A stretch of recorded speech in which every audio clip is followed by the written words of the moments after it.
Students welcome to this lecture. इस lecture में हम डिस्कस करेंगे uncertainty within the atom. तो स्टूडेंट्स अनसर्टेनिटी से मुराद है कि जब हमने कोई क्वांटिटी मेजर करना हो और उस क्वांटिटी को हम बिल्कुल प्रिसाइसली या एक्यूरेटली मेजर ना कर पाएँ, ठीक है, यानी कि उसकी मेजरमेंट में हमें कोई उभाम न्यूक्लियस के अंदर मौजूद नहीं होता तो क्या न्यूक्लियस से बाहर मौजूद होता है। ठीक है, तो स्टूडेंट्स इससे पहले हम मॉडर्न फिजिक्स के चैप्टर में डिस्कस कर चुके हैं अनसर्टेनिटी प्रिंसिपल। टेनियसली यानी कि एक साथ ही बिल्कुल एक्यूरेटली मेजर नहीं किया जा सकता।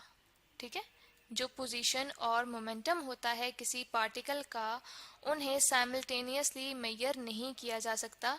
ठीक है, यानी कि उस मेजरमेंट में अनसर्टेनिटी मौजूद होती है। ठीक है, ठीक है, वो ग्रेटर देन या इक्वल होता है Planck's constant h divided by 2 पाई के रहेगी जब हम मोमेंटम और पोजीशन को साइमल्टेनियसली मेजर करने की कोशिश करेंगे एक पार्टिकल की। तो स्टूडेंट्स अब हम इसी प्रिंसिपल को यूज करते हुए देखेंगे एक न्यूक्लियस का साइज।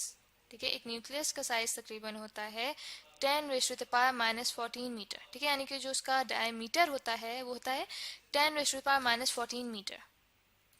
तो स्टूडेंट्स इसका मतलब है सर्टन हो सकते हैं, हमारी मेजरमेंट्स में इतना उभाम हो सकता है कि 10⁻⁻14 मीटर तक हम अनसर्टन हों कि किस जगह पे इलेक्ट्रॉन मौजूद हो सकता है एक न्यूक्लियस के अंदर। h डिवाइडेड बाय 2 पाई है। ठीक है, ये हमारे पास इक्वल आता है h कट के। ठीक है, जो कि होता है रिड्यूस प्लैंक्स कांस्टेंट। ठीक है, ये जो h कट यहाँ पे मैंने लिखा है ये होता है रिड्यूस्ड प्लैंक्स कांस्टेंट, और इसकी जो हमारे पास वैल्यू होती है वो होती है, ठीक है, greater than equal to h cut. तो सुनो, यहाँ पे अगर हम डेल्टा x को दूसरी तरफ ले जाएं तो हमारे पास डेल्टा b हो जाएगा delta b greater than equal to h cut divided by delta x। ठीक है, तो यहाँ पे अगर हम वैल्यूज पुट करें h कट की और डेल्टा x की तो हमारे पास यहाँ पे बन जाता है 1.05 into 10 raised to the power minus 34 joule second divided by 10 raised to the power minus 14 metre. ठीक है, -14 मीटर। तो सर इसको जब मैंने लेते हैं, ठीक है, ताकि अगर कोई मिस्टेक की होगी हमने तो हमें पता चल जाएगा। ठीक है, तो यहाँ पे हम देखते हैं कि हमारे पास जाउल मौजूद है। तो सर जाउल इक्वल होता है किलोग्राम मीटर स्क्वायर पर सेकंड स्क्वायर का, तो यहाँ पे हमारे पास बच जाएगा पर सेकंड।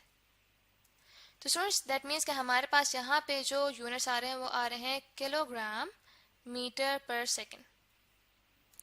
तो यूं जो हमारे पास अनसर्टेनिटी है मोमेंटम की मेजरमेंट में वो हमारे पास ग्रेटर देन इक्वल आ रही है 1.05 into 10 raise to the power -20 kilogram पे, और जो हमारे पास डेल्टा वी है ये शो कर रहा है uncertainty in velocity of electron.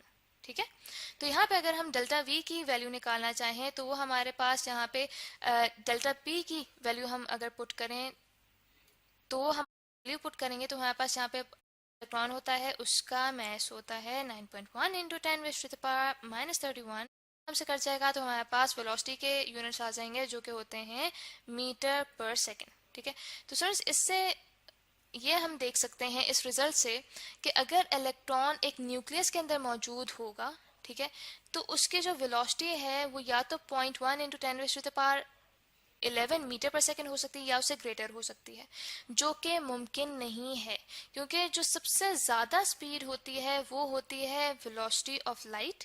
ठीक है, जो कि होती है c equals to 3 into 10 raise to the power 8 metre पर सेकेंड। ठीक है, जबकि यहाँ पे जो हमें इलेक्ट्रॉन की वेलोसिटी पता चल रही है वो पता चल रही है 0.1 into 10 raise to the power 11 metre पर सेकेंड, जो कि नामुमकिन है। ठीक है, तो स्टूडेंट्स इससे तो हमें ये पता चल गया कि जो इलेक्ट्रॉन है वो एक न्यूक्लियस के अंदर मौजूद नहीं हो सकता। ठीक है,